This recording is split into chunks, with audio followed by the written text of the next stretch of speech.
ಎಲ್ಲ ಫ್ರೆಂಡ್ಸ್ ಎಲ್ಲ ಹೇಗಿದ್ದೀರಾ? ಎಲ್ಲ ಚೆನ್ನಾಗಿದ್ದೀರಾ ಅಂತ ಭಾವಿಸ್ತೀನಿ. ಲೇಟಾಗಿ ಬರ್ತಿದೆ ವ್ಲಾಗು. ಇನ್ನು ಮುಂದೆ ಡೈಲಿ ವ್ಲಾಗ್ ಹಾಕೋಕ್ಕೆ ಟ್ರೈ ಮಾಡ್ತೀನಿ. ಏಕೆಂದರೆ ನನಗೆ ಹೆಲ್ತ್ ಹುಷಾರಿಲ್ಲದ್ರಿಂದ ಲೇಟ್ ಆಯಿತು.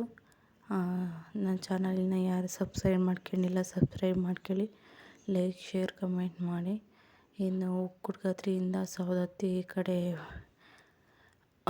ಪಯಣ. ಇದು ಬಂದು ಹರಿಹರದಿಂದ ಸೀದಾ ಹುಬ್ಬಳ್ಳಿ ನಾವು ತಗೊಂಡಿದ್ದು. ನಾವು ಬಸ್ನಲ್ಲಿ ಹೋಗ್ತಾ ಇರೋದು. ಇನ್ನು ಹೆಂಗಿದೆ ನೋಡಿ, ಹುಬ್ಬಳ್ಳಿ ಕಡೆ ತುಂಬ ಚೆನ್ನಾಗಿದೆ ನೋಡೋಕ್ಕೆ, ಎರಡು ಕಣ್ಣು ಸಾಲದು. ವಾತಾವರಣ ಚೆನ್ನಾಗಿದೆ. ಆ ಕಡೆ ನಮ್ಮ ತುಮಕೂರು ಕಡೆ ಹೆಂಗೆ ಅಡಿಕೆ ತೆಂಗು ಇಲ್ಲ, ಬರೀ ಬೀಳು. ಮತ್ತು ಈ ಕಡೆ ಏನಾಗ್ತಾರೆ ಅಂತಲೂ ನನಗೆ ಗೊತ್ತಿಲ್ಲ. ಜೋಳ ಮೋಸ್ಟ್ಲಿ ಅನಿಸುತ್ತೆ ಜಾಸ್ತಿ. ಮತ್ತು ಮಳೆ ಬೇರೆ ಬರ್ತಿತ್ತು, ಸ್ವಲ್ಪ ಮಳೆ ಬೇರೆ ಬರ್ತಿತ್ತು. ವಾತಾವರಣ ಫುಲ್ಲು ಚೆನ್ನಾಗಿತ್ತು. ಫ್ಯಾನ್ಗಳಂತೂ ಹೆಚ್ಚೆಚ್ಚಿಗೂ ಸಿಗವು. ಫ್ಯಾನ್ ತುಂಬ ಚೆನ್ನಾಗಿತ್ತು. ಒಂದು ನೋಡಿದ್ರು ಅಡಿಕೆ ಮತ್ತು ತೆಂಗು ಅಲ್ಲೋ ಇಲ್ಲೋ ಒಂದು ಸಿಕ್ಕಿದ್ರು, ಅಡಿಕೆ ಮಾತ್ರ ಪೂರ್ತಿ ಸಿಗೋದೇ ಇಲ್ಲ. ಹುಬ್ಬಳ್ಳಿ ಎಂಟ್ರಿ ಆದವು.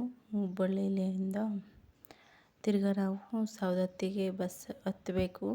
ನಾವು ಬಸ್ ಸ್ಟಾಪ್ ಜಾಸ್ತಿ ಮಳೆನೂ ಕೂಡ ಬಂತು. ಇದು ತುಂಬ ಚೆನ್ನಾಗಿತ್ತು. ನಾವು ಹುಬ್ಬಳ್ಳಿ ಫಸ್ಟ್ ಟೈಮ್ ನಾವು ನೋಡ್ತಾ ಇರೋದೇ, ಏಕೆಂದರೆ ಈ ಕಡೆ ಹೋಗ್ತಿರ್ಲಿಲ್ಲ. ಇದರಿಂದಾಗಿ ನಾವು ಒಂದು ಪುಣ್ಯಕ್ಷೇತ್ರಕ್ಕೆ ಹೋದರೆ 3 ಪುಣ್ಯಕ್ಷೇತ್ರಕ್ಕೆ ಹೋಗಬೇಕು ಅಂತ ಹೋಗಿದ್ದು. ಇದನ್ನು ಫಸ್ಟ್ ಟೈಮು ಇದಕ್ಕೆ ಹೋಗಿದ್ದು. ಮತ್ತು ಇನ್ನು ಹುಬ್ಬಳ್ಳಿ ಬಸ್ ಸ್ಟಾಪಿಂದ ತಿರ್ಗಾ ಮತ್ತೆ ಬಸ್ ಹತ್ತಿದ್ವಿ. ಇಲ್ಲಿ ಅಂತಂದರೆ ಅದೇ ಸವದತ್ತಿಗೆ. ಆ ಕಡೆಯೂ ಹುಬ್ಬಳ್ಳಿ, ಧಾರವಾಡ, ಮುಗೋಳು ಬಿಟ್ಟು ಇನ್ನು ಮುಂದೆ ಅಂದರೆ ನಾವು ಇಷ್ಟು ಲಾಂಗ್ ಇರುತ್ತೆ ಅಂತ ಗೊತ್ತಿರಲಿಲ್ಲ. ಹೋಗಿದ್ವಲ್ಲ, ಹೆಂಗೋ ದೇವ್ರ ದರ್ಶನ ಮಾಡ್ಕೊಂಬಂದ್ಬಿಡೋಣ ಅಂತ ನಾವು ಬೆಳಗ್ಗೆ 12 ಗಂಟೆ ಹತ್ತಿದ್ದಕ್ಕೆ ಸಂಜೆ ಆಯಿತು. ನಾವು ಸನ್ನಿಧಿ ತಲುಪೋತ್ತಿಗೆ ನೋಡಿ ಎಷ್ಟೋ ಅರಶಿನ ಕುಂಕುಮ ನೋಡೋಕ್ಕೆ ಎರಡು ಕಣ್ಣು ಸಾಲದು. ಆದರೆ ನಮಗೆ ಹೂವು ತಗೊಳ್ಳೋಕ್ಕೂ ಅರ್ಜೆಂಟ್ ಮಾಡಿಬಿಟ್ಟು ದರ್ಶನ ಕ್ಲೋಸ್ ಮಾಡ್ತಾರೆ ಅಂತೇಳಿ ನಾವು ಬೇಗನೆ ಹೋದ್ವಿ. ಅಲ್ಲಿ ಅಷ್ಟು ಅಂಗಡಿನೂ ಕೂಡ ಕ್ಲೋಸ್ ಆಗ್ತಾ ಬರ್ತಿತ್ತು. ಬೇಗ ಹೋಗಿ ದರ್ಶನವೂ ಕೂಡ ಚೆನ್ನಾಗಾಯಿತು. ದರ್ಶನ ಮಾಡೋಕ್ಕಿಂತ ಹೋದ್ವು. ಒಂದು ಸ್ವಲ್ಪ ಕ್ಲೀನ್ನೆಸ್ ಅನ್ನೋದಿಲ್ಲ ಅಲ್ಲಿ. ಫುಲ್ಲು ಖಾಲಿ ಇತ್ತು. ನಾವೇ ಲಾಸ್ಟು ಆಮೇಲೆ ಒಳಗೂ ಇದೇ ಥರ ಇರುತ್ತೆ ಅಂದರೆ ಫುಲ್ಲು ಕ್ರೌಡ್ ಇತ್ತು. ಸಖತ್ತು ಜನ ಇತ್ತು. ಆದರೆ ಇಲ್ಲಿ ಒಂದು ಸ್ವಲ್ಪ ಎಚ್ಚರಿಕೆಯಾಗಿರಬೇಕು. ನನಗೆ ಗೊತ್ತಿರಲಿಲ್ಲ. ನಾನು ನೋಡಿದ ಮೇಲೆ ನನಗೆ ಗೊತ್ತಾಗಿದೆ. ಯಾಕೆಂದರೆ ನಮ್ಮ ಬ್ಯಾಗ್ ಹಾಕ್ಕೊಂಡಿದ್ದೆ. ಬ್ಯಾಗಲ್ಲಿ ಎಷ್ಟು ಕಳ್ಳತನ ಮಾಡೋಕ್ಕಿಂತ ಎಷ್ಟು ಟ್ರೈ ಮಾಡಿದ್ರು ಗೊತ್ತಾ. ನನಗೆ ಇತ್ಲಾಗೆ ಮಕ್ಕಳದೇ ಒಂದು, ಅದರೊಳಗೆ ಇದೊಂದು ಕಳ್ಳರದು. ತಿರ್ಗಾ ಮತ್ತೆ ಮಕ್ಕಳು ಒಂದು ಕೈಲಿ ಬ್ಯಾಗ್ ಹಿಡ್ದೆ. ನಮ್ಮಮ್ಮ ಇದ್ದರು ಮಕ್ಕಳನ್ನ ನೋಡ್ಕೊಳಕ್ಕೆ, ಆದರೂ ಒಂದು ಕೈಲಿ ಮಕ್ಕಳನ್ನ ಹಿಡ್ದೆ. ಅಲ್ಲಿ ಅರಿಶಿನ ಕುಂಕುಮ ಮತ್ತು ಹೂವು ಬೆರೆಸಿರೋದು ಕೊಡ್ತಾರೆ. ಅದನ್ನು ನಾವು ಊದು ಎಲ್ಲಮ್ಮ ಅಂತೇಳಿ ಸುತ್ತ ನಾವು ಚೆಲ್ಕೊಂಡು ಹೋಗಬೇಕು. ತಿರ್ಗಾ ನೋಡಿ ಸಖತ್ತು ಕ್ರೌಡ್ ಇತ್ತು, ಜನ. ಇಲ್ಲೇ ಆ ಥರ ಮಾಡಿದ್ದು ನನಗೆ ಇತ್ಲಾಗೆ ಉಸಿರು ಕಟ್ತಿದೆ ಮಕ್ಕಳು, ಅಷ್ಟು ಜನ ಇದೆ. ಅಂದರೆ ಇನ್ನೇನು ಮಾಡ್ತೀವಿ. ಇನ್ನು ಒಳಗಡೆ ಹೋಗ್ತಾ ಕ್ಯಾಮ್ರಾ ಅಲೋ ಇರಲಿಲ್ಲ. ನಾನು ಮಕ್ಕಳು ಒಂದು ಕಡೆ ಬ್ಯಾಗ್ ಈ ಕಡೆ ಇಟ್ಕೊಂಡಿದ್ನಲ್ಲ, ಕ್ಯಾಮ್ರಾ ಉಲ್ಟಾಗಿ ನೋಡ್ಕೊಂಡೇ ಇಲ್ಲ. ಸರಿ ಆಯಿತು ಬಿಡು ಅಂತೇಳಿ ಹಾಗೇ ಇಟ್ಕೊಂಡೆ. ಚಿಕ್ಕ ಮಕ್ಕಳು ತುಂಬಾ ಇದ್ದವು. ಅದು ಉಸಿರಾಡೋಕ್ಕೂ ಜಾಗ ಇಲ್ಲ, ಗಾಳಿ ಸ್ವಲ್ಪ ಕಮ್ಮಿನೇ. ತುಂಬ ಚೆನ್ನಾಗಿತ್ತು. ಅದರಿಂದ 7 ಸಾಲು ಮಡಿಕೆ ಇರುತ್ತಂತೆ. ನನಗೆ ಅಷ್ಟೊಂದಾಗಿ ಕ್ಲಿಯರಾಗಿ ಕಾಣಲಿಲ್ಲ, ಯಾಕೆಂದರೆ ಜನ ಜಾಸ್ತಿ ಇತ್ತು. ಮಕ್ಕಳು ಎಲ್ಲಿ ತಪ್ಪಿಸ್ಕೊತಾರೋ ಅನ್ನೋದು ಭಯ ಇದ್ದಿದ್ದರಿಂದ ನಾನು ಜಾಸ್ತಿ ನೋಡಲಿಲ್ಲ. ಪರವಾಗಿಲ್ಲ, ತಾಯಿ ದರ್ಶನ ಅಂತೂ ಪಡೆದ್ವಲ್ಲ ಸಾಕು ಅಂತ ಇನ್ನು ಒಳಗಡೆ ಹೋಗ್ತಾನೆ ಇದ್ದೀವಿ.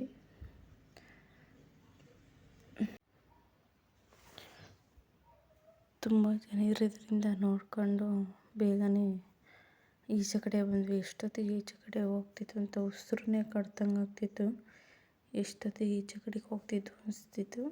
ಆದರೆ ಮುಗಿಸ್ಕೊಂಡಾದ್ಮೇಲೆ ದರ್ಶನ ನಿಮಗೂ ಮಾಡಿಸೋಣ ಅಂತಂದರೆ ಕ್ಯಾಮ್ರಾ ಅಲೋ ಇರಲಿಲ್ಲ. ಕ್ಯಾಮ್ರಾ ಆಫ್ ಮಾಡಿದ್ವಿ. ಇನ್ನು ದರ್ಶನ ಮುಗಿಸ್ಕೊಂಡು ಈಚೆ ಕಡೆ ಬಂದ್ವಿ ಬೇಗನೆ. ತುಂಬ ಸೆಕೆ ಇತ್ತು ಫ್ರೆಂಡ್ಸ್, ತಡ್ಕೊಳೋಕ್ಕೆ ಆಗ್ತಿರ್ಲಿಲ್ಲ. ಮಕ್ಕಳಂತೂ ಉಸಿರು ತಿರ್ಸ್ಕೊಂಡು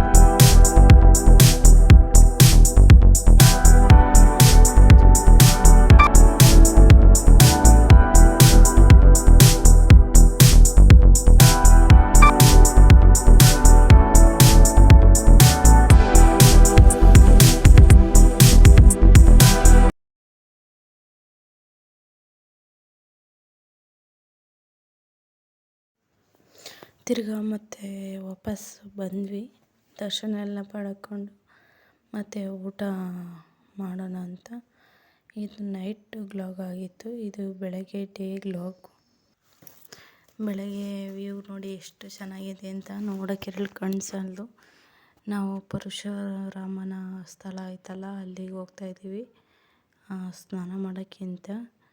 ಬೆಳಗ್ಗೆನೇ 6 o'clock ಎದ್ದು ಬೇಗನೆ ಎದ್ದು ಬಂದ್ವಿ. ನೋಡಿ ಎಷ್ಟು ಚೆನ್ನಾಗಿದೆ ಅಂತ. ಇದು ದೇವಸ್ಥಾನ ಸ್ವ್ಯಾನ್ ನೋಡಿ ಎಷ್ಟು ಹೃದಯದಿಂದ ನೋಡೋಕ್ಕೆ ಎಷ್ಟು ಖುಷಿಯಾಗುತ್ತೆ ಅಲ್ವ. ತುಂಬ ಚೆನ್ನಾಗಿತ್ತು. ಇನ್ನು ಏನೂ ಓಪನ್ ಆಗಿಲ್ಲ, ಇನ್ನು ಬೆಳಗ್ಗೆ ಎದ್ದಿದ್ದಾರೆ. ಮತ್ತು ಇಲ್ಲೊಬ್ಬರು ದರ್ಶನ ಮಾಡ್ತಿದ್ದಾರೆ ನೋಡಿ, ಆ ಥರ ಮಾಡ್ತಿದ್ದಾರೆ ಅಂತ ನೋಡಿ ನನಗೆ ತುಂಬ ಖುಷಿ ಆಯಿತು. ಈ ಥರನೂ ಸೇವೆ ಸಲ್ಲಿಸ್ತಾರೆ ಅನ್ನಂಗೆ ತುಂಬ ಚೆನ್ನಾಗಿತ್ತು. ಹಾಗೆಯೇ ಎಲ್ಲ ನೋಡಿಕೊಂಡು ಸ್ನಾನ ಕೂಡ ಆಯಿತು. ಬೇಗನೆ ಹೋಗೋಣ ಅಂತ ಹಾಗೆಯೇ ಕರು ನೋಡಿ ಎಷ್ಟು ಚೆನ್ನಾಗಿದೆ ಅಂತ ಮುಗಿಸ್ಕೊಂಡು ತಿರ್ಗಾ ವಾಪಸ್ ಊರ ಕಡೆ ಬರ್ತಾಯಿದ್ದೀವಿ. ಹಾಗೆಯೇ ನಮ್ಮಮ್ಮ ಫೋಟೋ ತಗೋ ಅಂತಂದರು.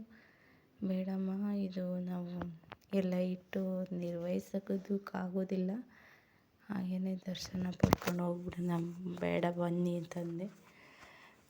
ಹಾಗೆಯೇ ತಿಂಡಿನೂ ತಿಂದಿದ್ದಾಯಿತು. ಮಕ್ಕಳು ಇದಾಗಲ್ಲ ಅಂತ ಲಾಸ್ಟ್ ನೋಡಿ ಇದೇ ಮೇನು ಡೋರು, ಮೀನು ನಾವು ಹೋಗ್ತೀವಲ್ಲ ಅದು. ಅಲ್ಲಿಂದ ಮುಗಿಸ್ಕೊಂಡು ಹಾಗೆಯೇ ಹೋಗ್ತಾನೆ ವಿಡಿಯೋ. ನನಗೆ ಈ ಅರಿಶಿನ ಕುಂಕುಮ ತುಂಬ ಇಷ್ಟ ಆಯಿತು. ಎಷ್ಟು ನೀಟಾಗಿ ಜೋಡಿಸಿದ್ದಾರೆ ಅಂದರೆ ಅರಿಶಿನ ಕುಂಕುಮ ಎಲ್ಲ ತುಂಬ ನೀಟಾಗಿ ಜೋಡಿಸಿದ್ದಾರೆ. ಅಷ್ಟು ಒಂದು ತಗೊಂಡ್ರೆ ಮನೆಗೆ ನಾವು ಎಷ್ಟು ವರ್ಷ ಆದರೂ ಮುಗಿಯಲ್ದು ಅರಿಶಿನ ಕುಂಕುಮ. ಹಾಗೆಯೇ ಮಂಡಕ್ಕಿ ಇಲ್ಲಿ ಫೇಮಸ್ಸು. ಆದರೆ ಮಂಡಕ್ಕೆಲ್ಲ ರಶಲ್ಲಿ ಏನು ತೊಗೊಳ್ಲಿಲ್ಲ, ಏಕೆಂದರೆ ನಾನು ದೇವಸ್ಥಾನಕ್ಕೆ ಹೋಗಿ ತಂದಿದ್ದೊಂದು ನೆನಪಿಗಾರ ಇರಲಿ ಅಂತ ಏನಾದರೂ ತೊಗೊಳೋಣ ಅಂದ್ಕೊಂಡೆ. ಆದರೆ ಏಕೆ ತಗೊಳಲ್ಲ, ಮಕ್ಕಳನ್ನ ಇಟ್ಕೊಂಡು ಅಲ್ಲಿಂದ ತರೋದಕ್ಕಾಗೋದಿಲ್ಲ ಅಂತೇಳಿ ನಾನೇನು ತಗೊಳಕ್ಕೆ ಹೋಗಲಿಲ್ಲ. ಹಾಗೆಯೇ ಸುಮ್ಮನೆ ಬಂದೆ. ಇಲ್ಲಿ ನೋಡಿ, ಇನ್ನು ಬೆಳಗ್ಗೆನೇ ನನ್ನ ಮಕ್ಕಳು ಅದನ್ನು ಕೊಡಿಸು ಇದನ್ನು ಕೊಡಿಸು ಅಂತಲೇ ಇದ್ದಾರೆ. ಆದರೆ ಅದನ್ನೂ ಕೊಡಿಸಲ್ಲ ಅಂತೇಳಿ ಹಾಗೆಯೇ ಕರ್ಕೊಂಬಂದೆ. ಏಕೆಂದರೆ ಅಲ್ಲಿಂದ ಇಲ್ಲಿ ತರೋದಕ್ಕಾಗೋದಿಲ್ಲ. ಅಂದರೆ ಒಂದು ಸ್ವಲ್ಪ ನೀಟ್ನೆಸ್ ಕಮ್ಮಿ, ಇಲ್ಲಿ ನೀಟ್ನೆಸ್ ಇಲ್ಲ.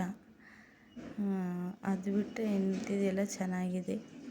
ಇಲ್ಲಿ ನೋಡಿ ಹನುಮಂತ ಕೋತಿ, ನನ್ನ ಮಗ ತೋರಿಸು ಮಾಡ್ಕೊಂಬ ಅಂತಿದ್ದ. ನೋಡಿ, ನಮ್ಮ ಕಡೆ ಇರೋ ಕೋತಿಗೆ ಈ ಕಡೆ ಇರೋ ಕೋತಿಗೂ ತುಂಬ ಡಿಫ್ರೆನ್ಸ್ ಇದೆ. ಈ ಬಳೆಗಳೂ ಅಷ್ಟೇ ಎಷ್ಟು ಚೆನ್ನಾಗಿ ತೋರಿಸಿದ್ದಾರೆ ಅಂತ.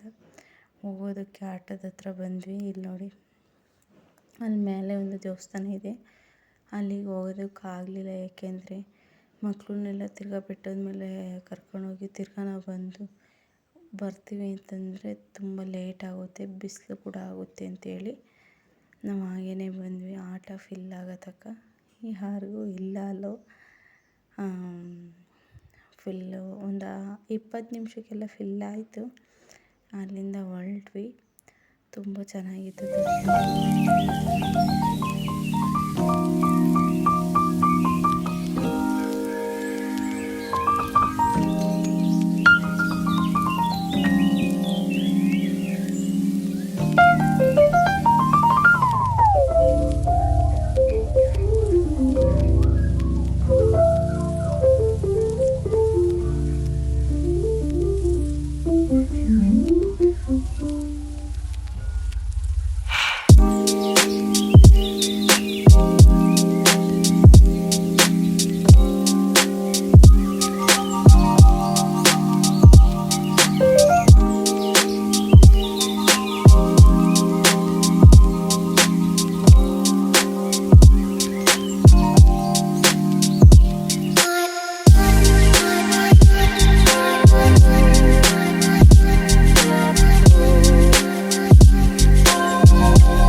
ವ್ಯೂ ನೋಡಿ ಫ್ರೆಂಡ್ಸ್ ಎಷ್ಟು ಚೆನ್ನಾಗಿದೆ ಅಂತ.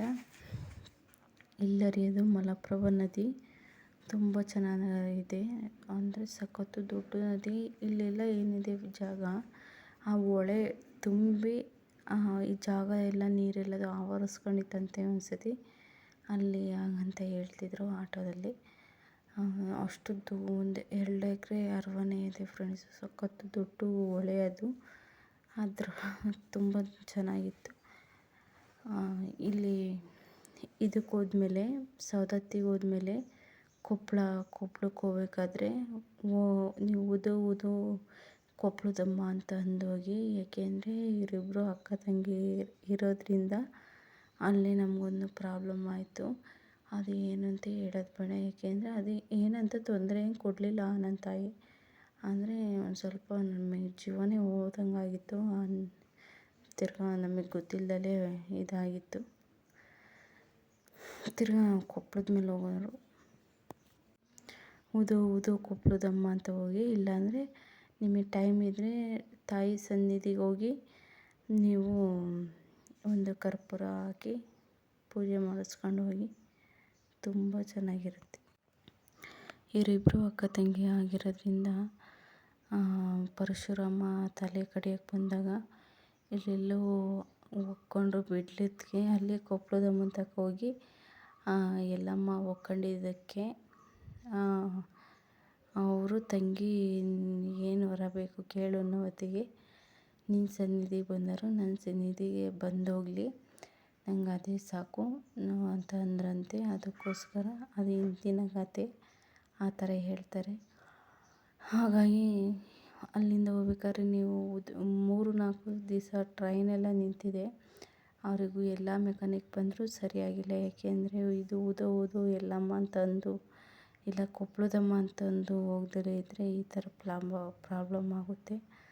ಗೊತ್ತಿರಲ್ಲ, ಎಷ್ಟೋ ಜನಕ್ಕೆ ಗೊತ್ತಿರಲ್ಲ. ನಮಗೂ ಗೊತ್ತಿಲ್ಲದೆ ಇದಾಗೋ ಹೊತ್ತಿಗೆ ನಮಗೂ ಗೊತ್ತಾಗಿದ್ದು. ನಮಗೂ ಬಸ್ ಕಂಡಕ್ಟ್ರು ಹಂಗಂತ ಹೇಳಿದ್ದು, ಇಲ್ಲ ಏನೂ ತೊಂದರೆ ಆಗೋಲ್ಲ, ಇದು ಸರಿಯಾಗುತ್ತೆ ಅಂತ ಅಂದರು. ಸರಿ ಆಯಿತು ಫ್ರೆಂಡ್ಸ್, ನಾವು ಬಸ್ ಸ್ಟಾಪ್ ಹತ್ರ ಬಂದ್ವಿ. ಈ ಮಾಹಿತಿ ಯಾರ್ಯಾರಿಗೆ ಗೊತ್ತಿಲ್ಲ ಎಲ್ಲ ತಿಳ್ಕೊಳ್ಳಿ, ಒಂದು ಸತಿ ಹೋಗಿ ಬನ್ನಿ, ತುಂಬ ಚೆನ್ನಾಗಿದೆ. ಅಂದರೆ ಸಖತ್ತು ದೂರ ಅನ್ನಿಸ್ತು ನಮಗೆ, ಆದರೂ ದರ್ಶನ ಆಯ್ತಲ್ಲ, ಒಂದು ಖುಷಿ ಆಯಿತು, ದರ್ಶನ ಆಯ್ತಲ್ಲ ಅಂಥೇಳಿ. ಹೊಳೆ ನೋಡಿ ಫ್ರೆಂಡ್ಸು, ನಾವು ಬೇರೆ ಸಪ್ರೇಟ್ ಏನಾದರೂ ಹೋಗಿದ್ರೆ ನಿಂತು ಆ ಹೊಳೆ ತೋರಿಸ್ತೀವಿ, ಆದರೆ ನಿಂತು ತೋರ್ಸೋಕ್ಕೆ ಆಟೋದಲ್ಲಿ ಆಗೋದಿಲ್ಲ. ಅದಕ್ಕೋಸ್ಕರ ಹಾಗೆಯೇ ತೋರಿಸ್ತಾಯಿದ್ದೀನಿ. ಇನ್ನು ನನ್ನ ಚಾನಲ್ನ ಯಾರು ಸಬ್ಸ್ಕ್ರೈಬ್ ಮಾಡ್ಕೊಂಡಿಲ್ಲ ಸಬ್ಸ್ಕ್ರೈಬ್ ಮಾಡ್ಕೊಳ್ಳಿ, ಲೈಕ್ ಶೇರ್ ಕಮೆಂಟ್ ಮಾಡಿ ಸಪೋರ್ಟ್ ಮಾಡಿ. ಮುಂದಿನ ವ್ಲಾಗು ಡೈಲಿ ವ್ಲಾಗಾಗಿ ಬಂದಿರುತ್ತೆ. ನಮ್ಮದು ವಿಲೇಜ್ ಲೈಫ್ ಸ್ಟೈಲ್, ಹಳ್ಳಿ ಜೀವನದೇ ನಾನು ತೋರಿಸ್ತೀನಿ, ಪ್ರಯತ್ನ ಕೂಡ ಪಡ್ತೀನಿ. ಅಂದರೆ ಇನ್ನೊಂದು ಏನಂದರೆ, ನನ್ನ ಚಾನಲ್ನ ಯಾರೂ ಅನ್ಸಬ್ಸ್ಕ್ರೈಬ್ ಎಲ್ಲ ಒಂದು 10-20 ಜನ ಮಾತ್ರ ಅನ್ಸಬ್ಸ್ಕ್ರೈಬ್ ಮಾಡಿದ್ದಾರೆ. ಇನ್ನಿದ್ದಿದ್ದಾರೆ 1,500 ಜನ ಸಬ್ಸ್ಕ್ರೈಬರ್ಸು. ಹಾಗೆ ಇದ್ದೀರಲ್ಲ, ಎಲ್ಲರಿಗೂ ತುಂಬ ಥ್ಯಾಂಕ್ಸ್. ಹೀಗೆ ಸಪೋರ್ಟ್ ಮಾಡಿ. ಇದು ಸವದತ್ತಿದು ಬಸ್ ಸ್ಟಾಪು.